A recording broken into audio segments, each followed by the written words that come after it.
Spin FM ēterā Ralfs Eilants.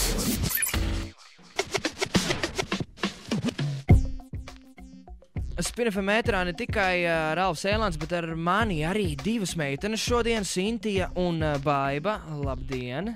Čau, čau! Nu, kā sokās? Ļoti forši. Brīnišķīgi, patīkama diena. Kā jau mēs aizkadrā runājām, pavasaris beidzot ir jūtams. Citam vairāk, citam mazāk, bet, vienojamies, ka mums daudz maz trijiem ir jūtams pavasaris, ja? Ir jūtams. Bet nedēļa pavasara esat atnākuši šeit runāties. Kas tad tāds ir noticis? Tad es sākšu stāstīt. Mums Spin FM ir devis lielisku iespēju pastāstīt sīkāk par to, ko mēs darām un ko mēs darbojamies. Mēs vadam, organizējam lielisku projektu Jaunā profesionāļu skola, kur mēs aicinām jauniešus pieteikties šim projektam, un ar šo projektu mēs palīdzēsim viņiem izvēlēties savu nākamo profesiju. It sevišķi tiem, kas vēl nezina vispār, kas būtu un ko darīt, mēs palīdzēsim viņiem to izvēlēties augstskolu, un kā arī palīdzēsim viņiem iesaistīties, tā kā varbūt virzīt viņus uz biznesa vidi.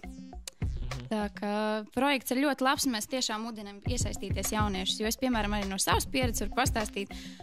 Šis projekts notiek jau 4 gadus, jau 4. gads būs šis, un es pirmajā gadā, kad tika rīkots šis projekts Jaunā profesionāļu skola, es biju pati kā dalībnieks, un šogad es jau šo projektu vadu. Tu jau esi veterāns. Es jau esmu riktīgs veterāns. Izaugus no projekta. Var teikt, ka Sintija arī mums ir veterāns, jo varu pastāstīt arī.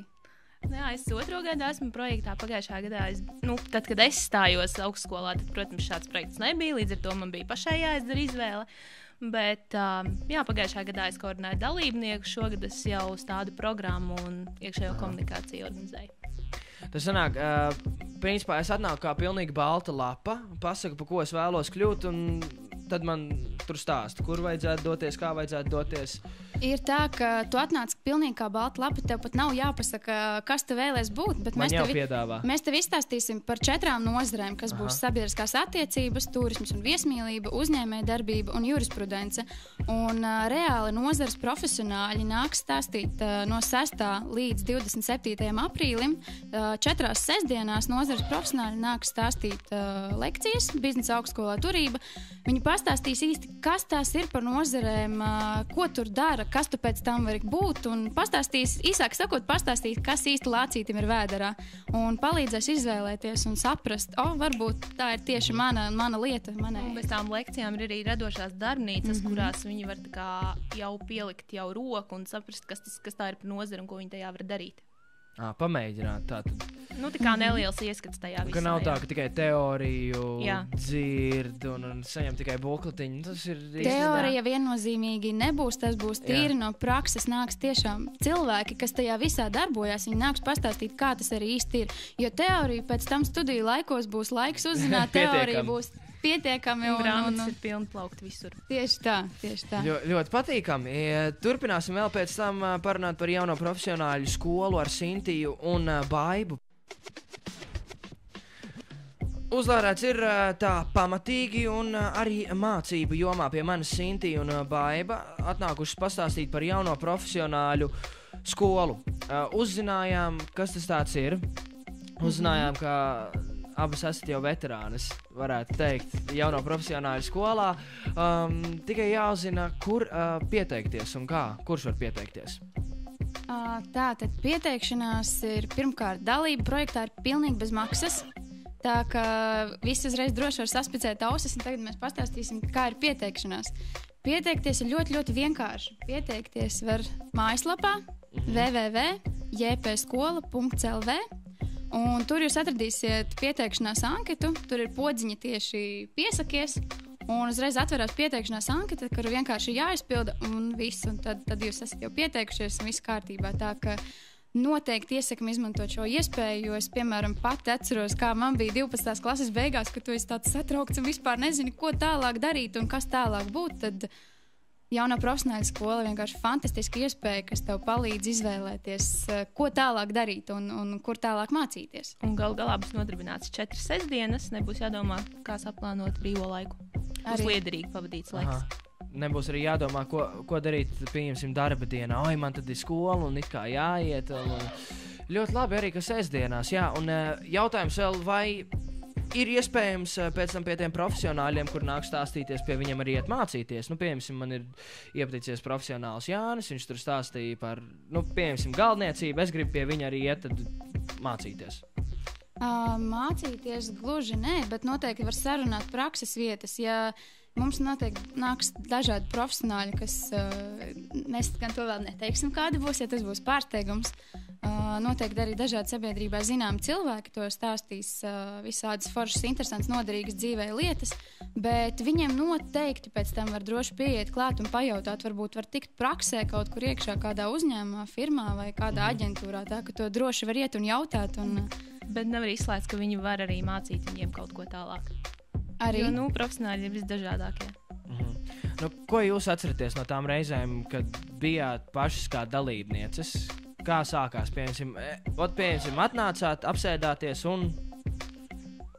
Diena sākās, tad, kad es piedalījos jau no profesionāļu skolā, tad bija mazliet arī citādāk tā programma un viss tas dienas plāns.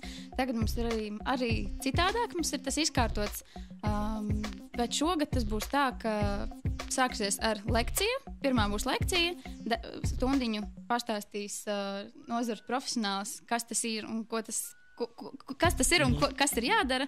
Un pēc tam tad arī būs radošā darbnīca uzreiz. Pēc tam būs arī maziņš pārtraukums. Varēs ieiest pusdienas atpūsties, un pēc tam tālāk atkal pastāstīs konkrēti par nozari. To Sintija var pastāstīt arī tālāk.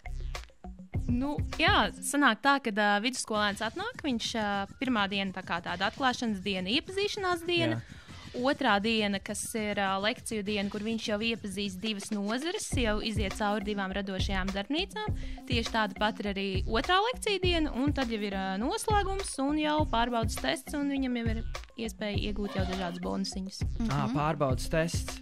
Jā, pašās beigās ir jaunais profesionāls, kā mēs saucam, dalībnieks.